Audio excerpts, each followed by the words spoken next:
How's it going, Wildcats?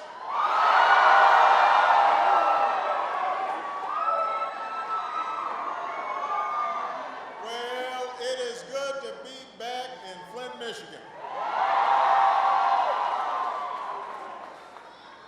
That's me.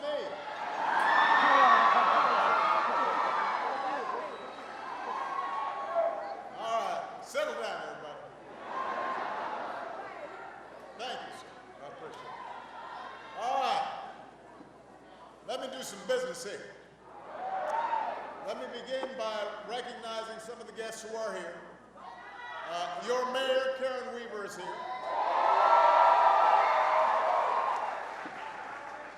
I know Governor Rick Schneider is here.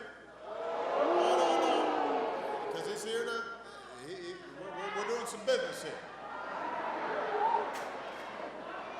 Members of Congress are here, including your outstanding Senator, Debbie Stabenow. Flint's own Dan Kildee is here. Debbie Dingell is here. Brenda Lawrence is here. John Conyers is here. And Sandy Levin is here. Outstanding Michigan delegation. We've got Secretary Sylvia Burwell, who is the head of Health and Human Services, works for me. And Administrator Gina McCarthy is here as well. I want to thank Superintendent Bilal Tawab and Principal Tim Green for our hospitality. And I want to thank all of you for being here. Now, not too long ago, I received a letter from a young lady, an 80-year-old girl named Murray Covenant. You may know her as Little Miss Flint. Those of you who have seats, please feel free to sit down so folks can see you. If you don't have a seat, don't sit down. And like a lot of you, Murray's been worried about what happened here in Flint. She's worried about what it means for children like her. She's worried about the future of this city and this community.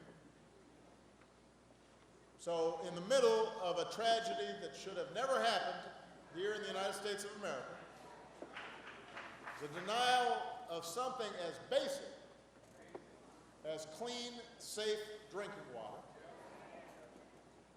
this 8-year-old girl spoke out and marched, and like many of you, protested. And as Murray was getting ready to hop on a bus to Washington, she wrote to ask if she could meet with me while she was in town. There she is.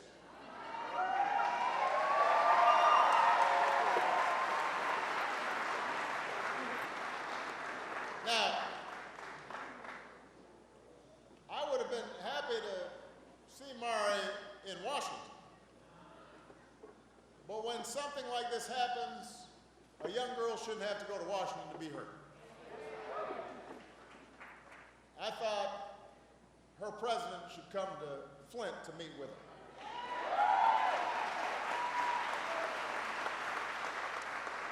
And that's why I'm here, to tell you directly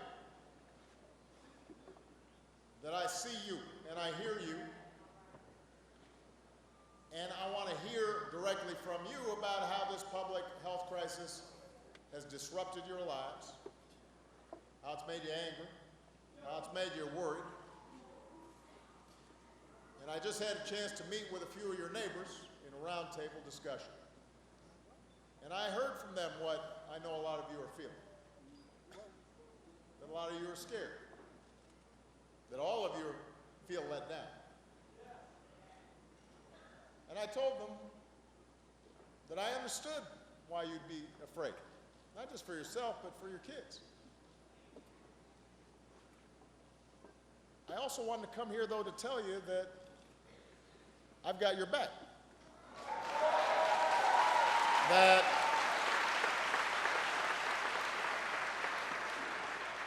that we're paying attention. So I met and heard directly from those who are leading the federal response, and who are working hard to make sure that Flint is whole again, and to make sure that this proud city bounces back, not just to where it was, but stronger than ever. And I want all of you to know I am confident that Flint will come back.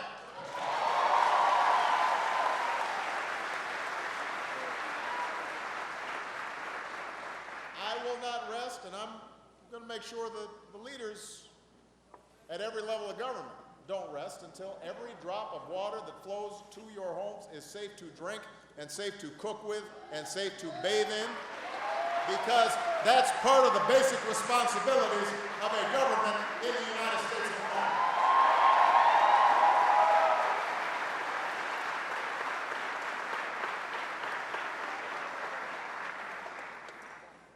So as President, I've set Flint the best resources our federal government has to support our state and local partners. The agencies that serve you, the agencies that specialize in health and housing, and those that support small businesses and our kids' education, those that are responsible for the food that our children eat, and of course the water we drink. Everybody's on duty. The National Guard is on duty. This is a hands-on-deck situation, all hands on deck. Because if there's a child who feels neglected on the north side of Flint, or a family on the east side of this city who wonders whether they should give up on their hometown and move away, or an immigrant who wonders whether America means what we say about being a place where we take care of our own, that matters to all of us. Not just in Flint, not just in Michigan, but all across America. Flint's recovery is everybody's responsibility. And I'm going to make sure that responsibility is met. So I just talked with some of the team of responders that are on the ground to make sure that they're coordinated. And they're doing some incredible things. They've distributed enough water to fill more than 3 Olympic-sized swimming pools. They've distributed thousands of filters. They're helping students afford nutritious food that work against the contaminants in bad water. They're making sure new moms have access to instant infant formula that doesn't require water. They've expanded health services for children and pregnant women, and education programs for Flint's youngest children. They're out there testing homes for lead and testing children for exposure to lead. But like all our best responses in tough times, this is not a government effort alone. We need our businesses and nonprofits and philanthropists to step up. And what's incredible about Flint is how many volunteers have already been leading the way.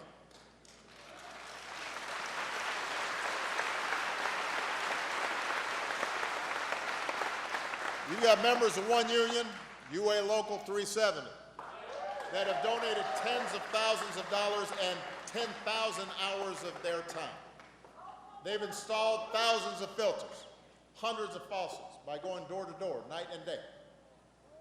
They're not asking for anything in return, they're just doing the right thing. So many Americans here in Flint and around the country have proven that you don't have to be a plumber or a pipe fitter to pitch in, although it's very helpful if you're a plumber or a pipe fitter.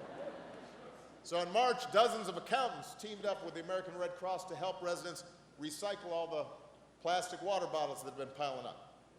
Religious and community groups are organizing supply drives, supporting families, offering free medical services.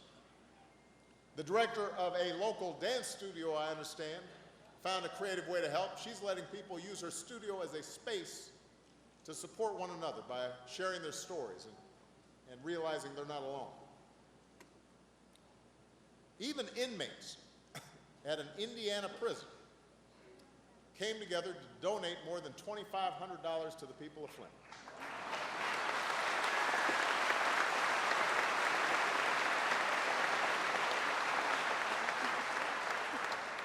And a second grader from Virginia, a young man named Isaiah Britt, set up a website to see if he could raise $500 for hand sanitizers to send to the kids at Eisenhower Elementary here in Flint.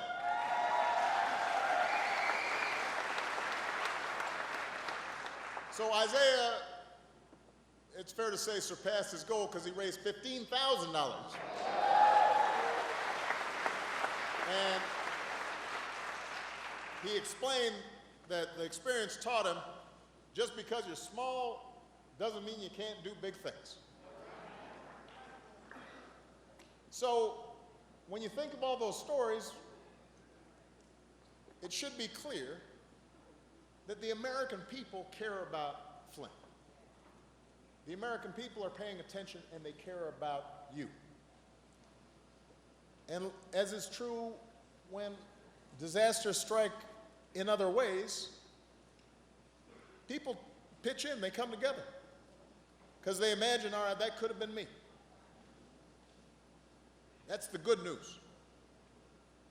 The bad news is that this should not have happened in the first place.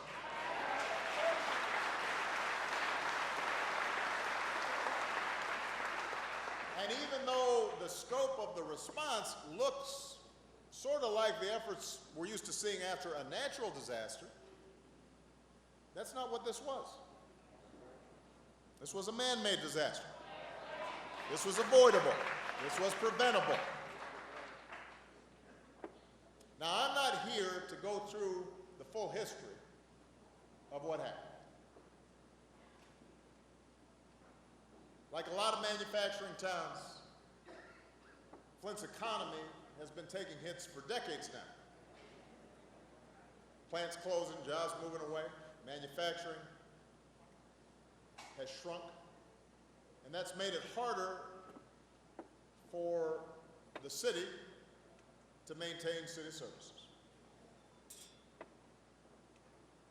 And let's face it, government officials at every level weren't attentive to potential problems the way they should have been. So they start getting short-staffed, they start getting a shrinking tax base, more demand for services, things start getting strained,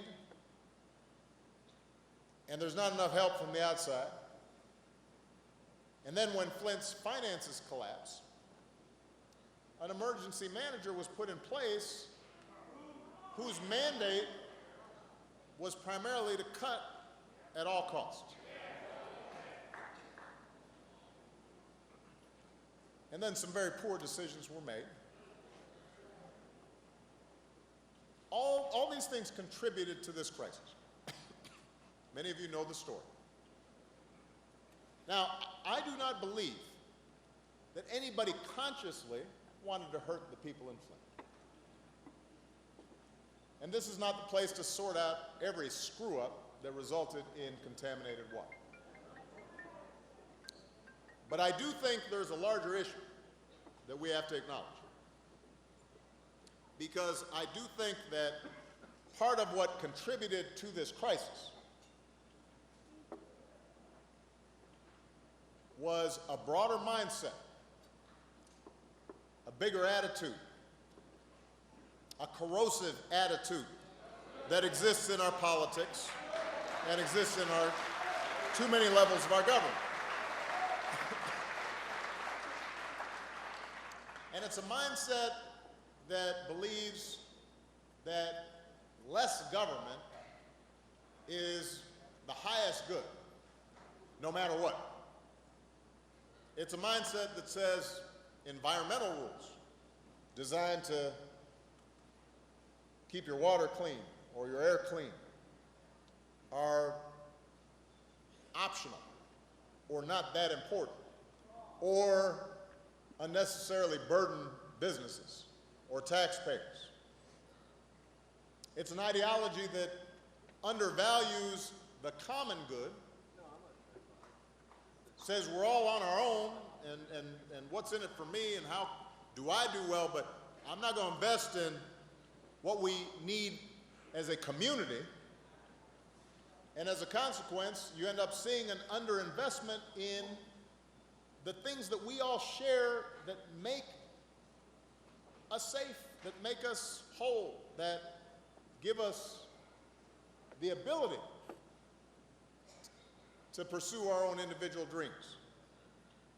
So we underinvest in pipes underground. We underinvest in bridges that we drive on, and the roads that connect us, and the schools that move us forward.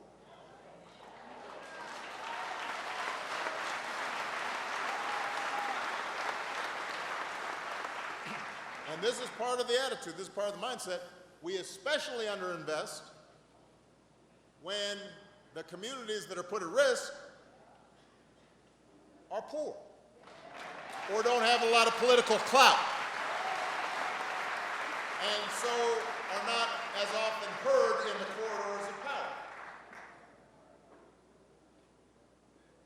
And this kind of thinking, this myth that government's always the enemy,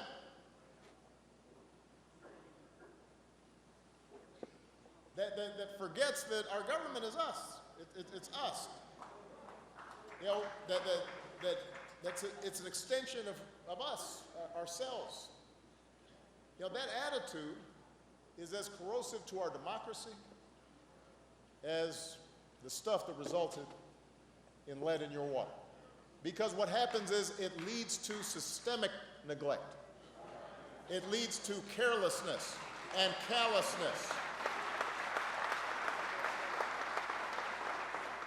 It leads to a lot of hidden disasters that you don't always read about and aren't as flashy, but that over time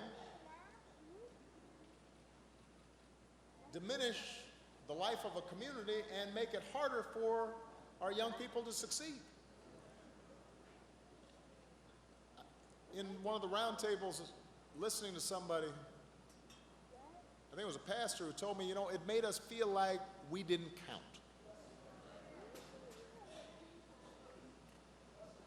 And you can't have a democracy where people feel like they don't count, where people feel like they're not heard. And that attitude ignores how this country was built, our entire history, which is based on the idea that we're all connected and that what happens in a community like Flint matters to everybody. And that there are things that we can only do together as a nation, as a people, as a state, as a city, that no man is an island. You know, we've been debating this since the Republic began. What are individual responsibilities and what are our collective responsibilities? And that's a good debate. But I've always believed what the first Republican president, a guy named Abraham Lincoln, said. He said we should do individually those things that we do best by ourselves, but through our government we should do together what we can't do as well for ourselves. So it doesn't matter how hard you work, how responsible you are, how well you raise your kids. You can't set up a whole water system for a city. That's not something you do by yourself. You do it with other people. You can't hire your own fire department or your own police force or your own army. There are things we have to do together, basic things that we all benefit from. And that's how we invested in a rail system and a highway system. That's how we invested in public schools. That's how we invested in science and research. That's how we invested in community colleges and land-grant colleges like Michigan State.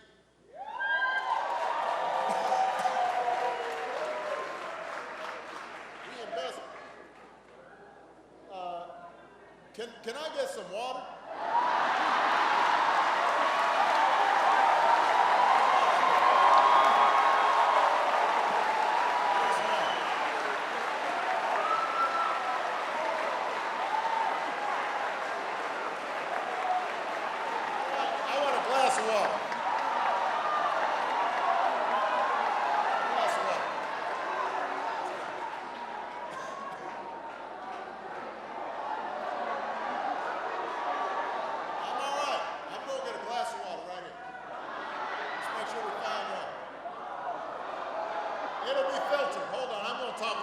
second.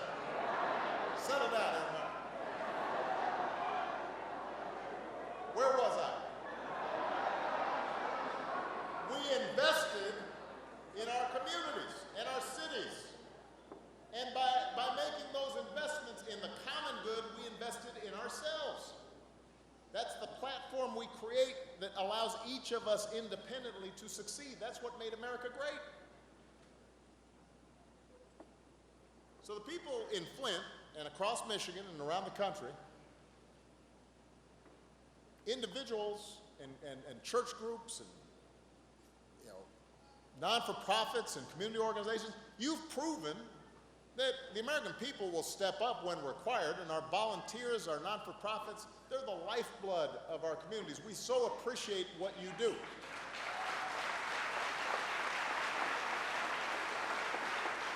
But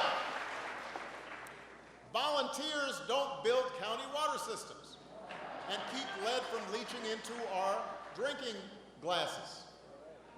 We can't rely on faith groups to reinforce bridges and repave runways at the airport. We can't ask second graders, even ones as patriotic as Isaiah Britt, who raised all that money, to raise enough money to keep our kids healthy. You hear a lot about government overreach. Oh, he's for big government. Listen, it's not government overreach to say that our government's responsible for making sure you can wash your hands in your own sink, or shower in your own home, or cook for your family. These are the most basic services. There's no more basic element sustaining human life than water. It's not too much to expect for all Americans that their water's going to be safe. Now, where do we go from here? Well, I'm still waiting for my water. Somebody obviously didn't hear me. Usually I get my water pretty quick.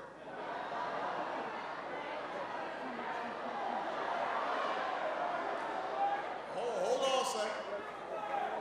Now, the reason I know I'm okay is because I already had some Flint water. Here we go.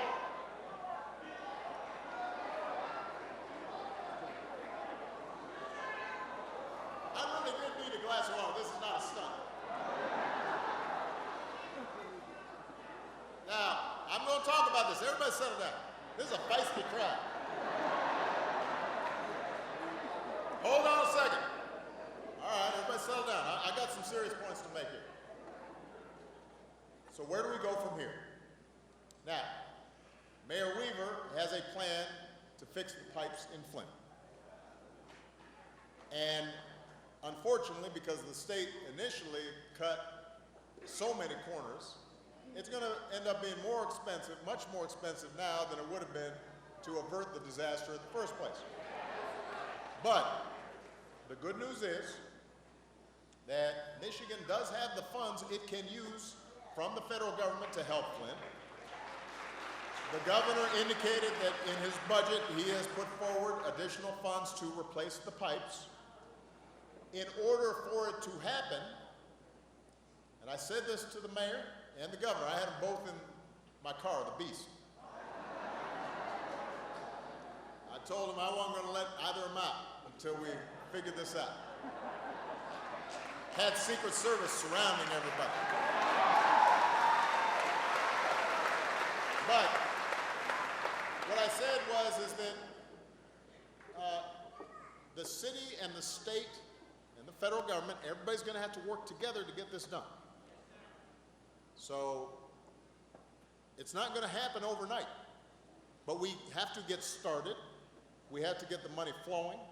We've got to work with our plumbers and pipe fitters, but also train local residents and start getting apprenticeship programs going so that even as we're trying to deal with this disaster, we're also hopefully lifting people up and giving them an opportunity for employment. Congress, led by your congressional delegation needs to act in a bipartisan fashion, do their job, make sure Flint has the necessary resources.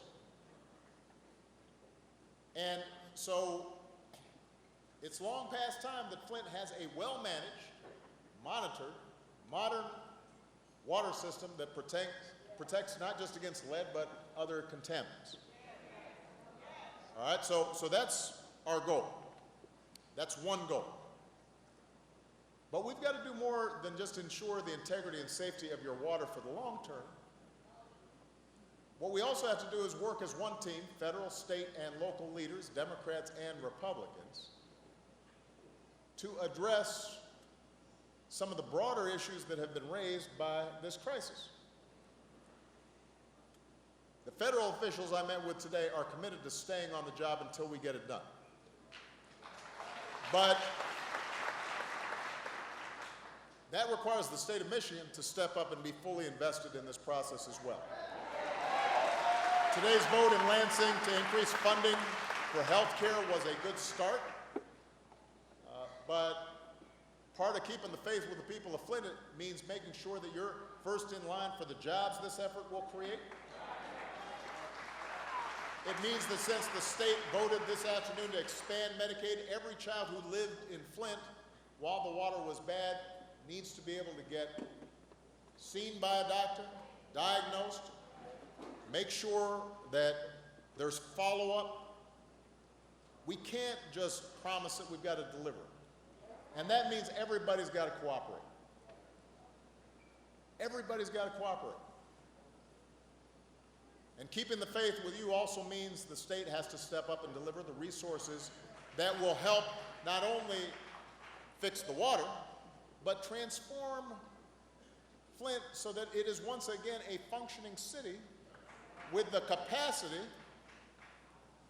and the democratic structures to work. The city government has to be on a firm foundation. The mayor can't do it by herself. She's got to have a team and a staff. And there's got to be a budget that works, that's sustainable, and a plan for long-term economic development, and a plan to make sure that health care is available to all of our kids, and a plan to make sure that education is top-notch in this city, and that more jobs are being created.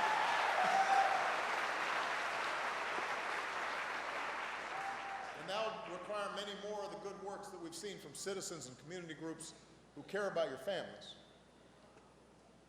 But it's not enough just to fix the water. We've got to fix the culture of neglect, the mindset I was talking about, that has degraded too many schools and too many roads and hurt too many futures.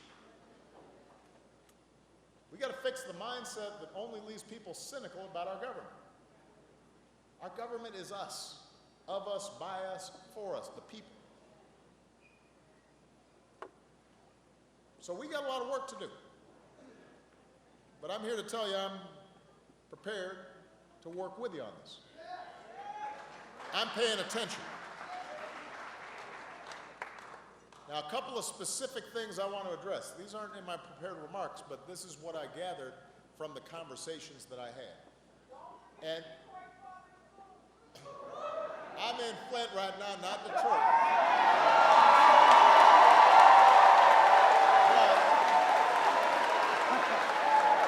But I do love Detroit, and their school needs support, and there's some of that same mindset has hurt the schools there. But listen up, because this is drawn from the conversations I had with many of your neighbors and friends, as well as the federal response teams that I sent out here a while back. We're going to do everything we can to accelerate getting new pipes here in Flint. But, even with all the money, even with an efficient, speeded up process, it's going to take a while for all the pipes to be replaced. It's not going to happen next month. It's not going to happen 6 months from now where all the pipes in Flint are going to be replaced. We got to get started, and you need to see that it's getting started and that the progress is being made, but it's not going to happen overnight. even if we get all the plumbers and pipe fitters and we get some more apprentices training, even if we do all that, it's going to take some time. And so one of the things I heard talking to a lot of your neighbors is, boy, right now it's rough just trying to figure out how to get bottled water on the way home from work, and you're trying to just shower real quick, and people are still concerned about, whether, what's safe and what information is correct and what is not. So I do want to just tell you what I know, based on not just what I've been reading in the papers, but what our top scientists have told me. The first is that while you are waiting to get your pipes replaced, you need to have a filter installed and use that filter. And if you do use that filter, then the water is safe to consume for children over the age of 6 and who are not pregnant. Now hold on a second, don't just start shouting, okay? Because this is the problem. We're gonna have to solve this problem. And if people don't listen to each other, then it's not gonna get fixed. So I'm telling you, and I promise you, I'm really good at stirring folks up. So if I want to just come here and stir folks up, I know how to do that. But that's not actually going to solve the problem. All right? So I'm telling you what I know. Because I guarantee you that the scientists who work for me, if they tell me something, which I'm saying in front of all those cameras, turns out to be wrong, that person will not have a job.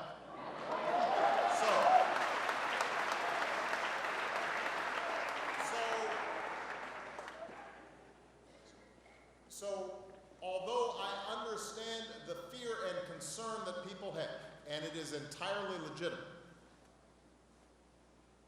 what the science tells us at this stage is you should not drink any of the water that is not filtered, but if you get the filter and use it properly, that water can be consumed. That's point number one. And you can get those filters free, and people will help install them if you need help, particularly seniors who may have trouble going back and forth and trying to get a whole bunch of bottles of water and so forth. So that's information that I trust and I believe. That's point number one. Point number two, every child in Flint who may have consumed water during the course of this tragedy, and that is the overwhelming majority of children here, should get checked. Now, the reason that's important is because lead is a serious issue, and if undiagnosed and not dealt with, it can lead to some long-term problems. But, and this is really important, so I want everybody to pay attention.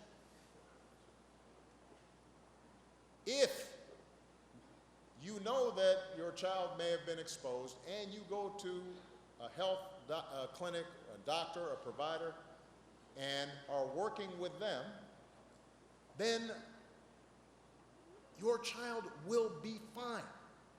And the reason I can say that with some confidence is not just based on science, but based on the fact that, keep in mind that it wasn't until the 80s where we started banning lead in paint, lead in toys, lead in gasoline. So if you are my age or older, or maybe even a little bit younger, you got some lead in your system when you were growing up. You did. You know, I am sure that somewhere when I was 2 years old, I was taking a chip of paint, tasting it, and I got some lead. Or sometimes toys were painted with lead, and you were chewing on it. Now, I say that not to make light of the situation. We know now what we didn't know then, which is it can cause problems if children get exposed to lead at elevated levels. But the point is that as long as kids are getting good health care and folks are paying attention and they're getting a good education and they have community support and they're getting some good home training and they are in a community that is loving and nurturing and thriving, these kids will be fine. And I don't want anybody to start thinking that somehow all the kids in Flint are going to have problems for the rest of their lives, because that's not true. That is not true, and I don't want that stigma to be established in the minds of kids. I mean, we've learned a lot of things since I was a kid. I used to have adults blowing smoke in my face all the time.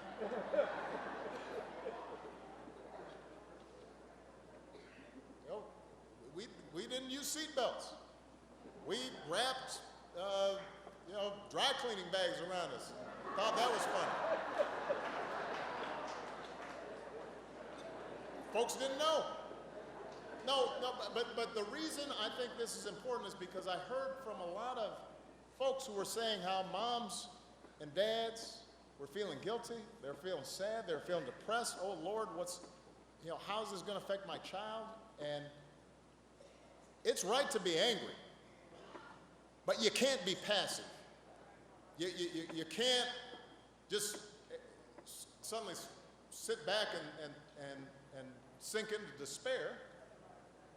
Our kids will be fine, but you have to now take action.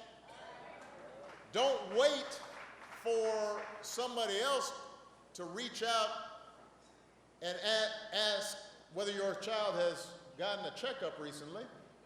We just expanded Medicaid. Go take your child to that doctor. Use that health system. And so community organizations, churches, et cetera, one of the things that we need to do is, and I've talked to the governor and the mayor about this, is set up a system of outreach so that we're getting everybody as a village looking out for every child, making sure that they're getting checked up, making sure they've got pediatric care, making sure they're being tested effectively, making sure then that they're getting nutritious food. Just to give you an example, we know that if kids are getting vegetables and eaten properly, that just by itself is going to have some impact on any effects of lead. But I know that here in Flint, there are whole neighborhoods that don't even have a supermarket. So we're going to have to figure out how to get supermarkets in those communities. And in the meantime, we've got to help make sure that those kids are getting the nutrition they need. So I say all this just to indicate you should be angry, but channel that anger. You should be hurt, but don't sink into despair. And most of all, do not somehow communicate to our children here in this city that they're going to be saddled with problems with the rest of their life, because they will not. They'll do just fine. Just like I did fine with a single mom, and a lot of you did fine growing up in a tough neighborhood. They'll make it as long as we're there for them and looking after them and doing the right thing for them and giving them the resources that they need. Don't lose hope.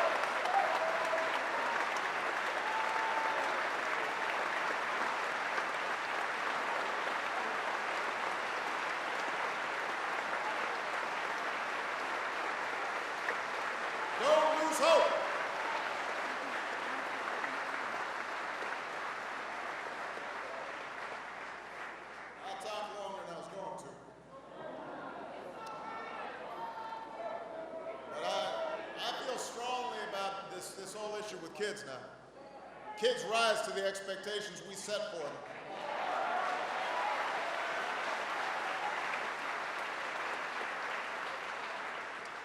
A lot of kids in Flint already got some crosses they got to bear.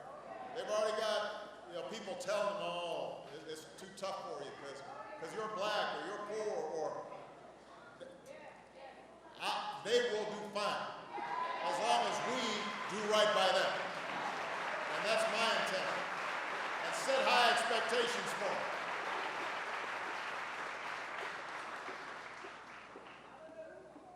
Just a couple more points. What happened here is just an extreme example. An extreme and tragic case of what's happening in a lot of places around the country. We've seen unacceptably high levels of lead in townships along the Jersey Shore and in North Carolina's major cities. We've seen it in the capitals of South Carolina and Mississippi. And even, where not long ago lead-contaminated drinking water was found right down the street from the United States Capitol. So Flint is just a tip of the iceberg in terms of us reinvesting in our communities. Just like we've seen bridges fall and levees break.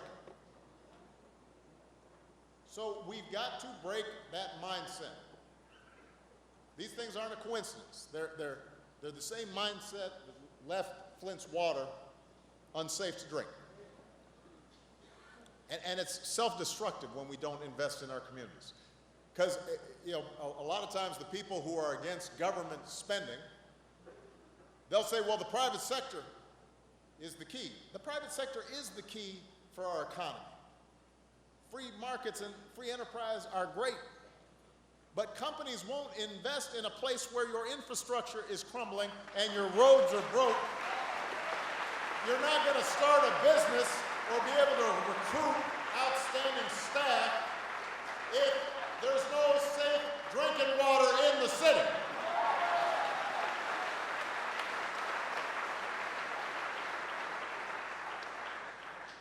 So my hope is that this begins a national conversation about what we need to do to invest in future generations.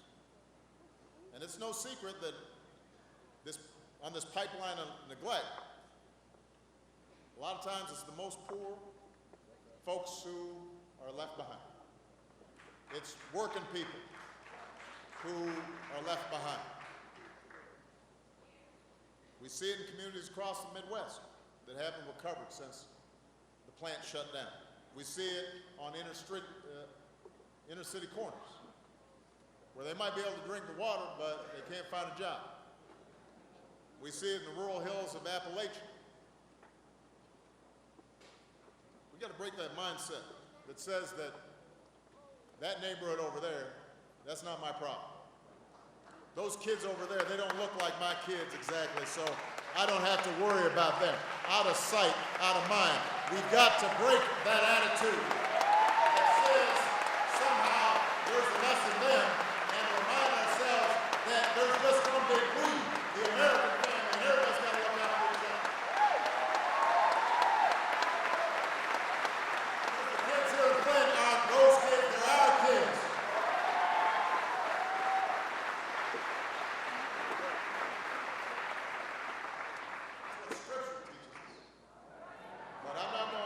In front of some pastors.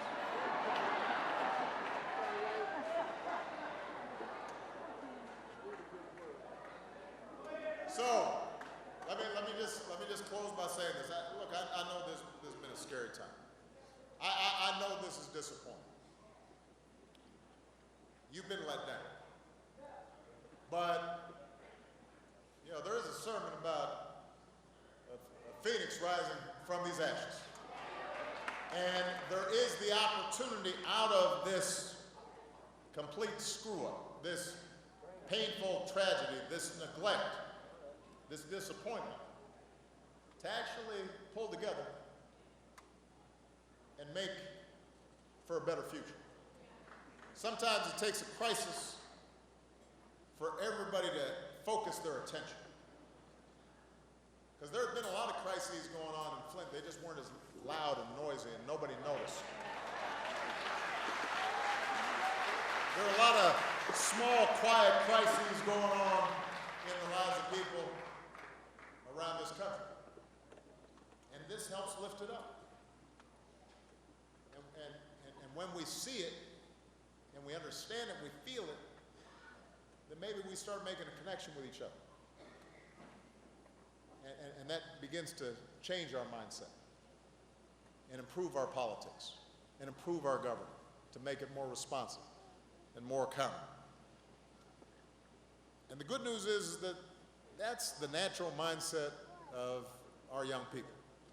That's why I'm so hopeful about the people of Flint. That's why I'm so hopeful about America generally, is I meet young people all the time. And they've got a mindset just like little Miss Flint here. She decides, I'm just going right to the president because I think we can fix this. Or the mindset of Isaiah raising $15,000 to help an elementary school where he's never been. That's America. That's who we are at our best. We are a nation of individuals, and we should be proud of everything that we can accomplish on our own through hard work and grit and looking after our own families and making sure we're raising our children right. But we don't do these things alone. Ultimately, our success is dependent on each other. Our success is dependent on each other. I have had the privilege of being the President of the United States, a big office, an office that gives me enormous power and enormous responsibility, but the thing I've learned in that job is that I can't do it by myself. I can't fix every problem on my own. I need a mother-in-law who helps Michelle and me raise Malie and Sasha. I need incredible staff who are carrying out our policies to sign people up for health care. I've got to have our incredible men and women in uniform who are willing to go overseas and fight on behalf of our freedom. I've got to have governors and mayors who are willing to work with me to get things done in their states and in their cities. And most of all, I need fellow citizens who share the values that built this great country and are willing to work with me and work together to make it better. I said this before, the most important office in a democracy is the office of citizen. It's more important than the president, more important than any senator or governor or mayor. It is the idea that each of us has something to contribute. Each of us has something to give back. So Flint, I'm here not just to say I've got your back. I'm here not just to say that you will get help. I'm also here to say you've got power. I'm also here to say you count. I'm also here to say that you can make a difference and rebuild this city better than ever.